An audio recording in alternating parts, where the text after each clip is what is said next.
The figure shows a small block of mass small m, which is started with a speed v on the horizontal part of the bigger block of mass capital M placed on a horizontal floor. The curved part of the surface shown is semicircular. All the surfaces are frictionless. Find the speed of the bigger block when the smaller block reaches the point A of the surface. So this is the point where this block reaches once it comes over here. Now friends, in this part also, I can say that if the external horizontal force is 0, then the momentum of this system needs to be conserved, that is, change in momentum in the horizontal direction needs to be 0, right?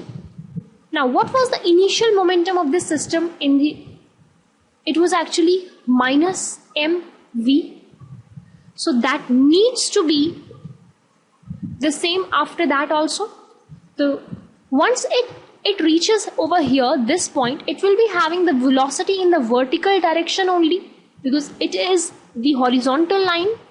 So there will be this, it will be having the same velocity in the horizontal direction as this capital M block will be having. So I can write down the final momentum to be small m plus capital M, both moving together with a velocity of v dash towards the left.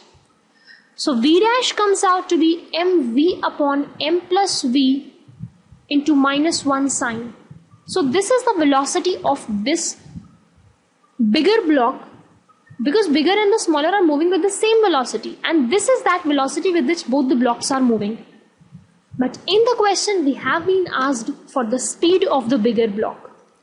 So speed is basically the magnitude of the velocity, so I can write it as mv upon m plus capital M is the required magnitude or the required speed.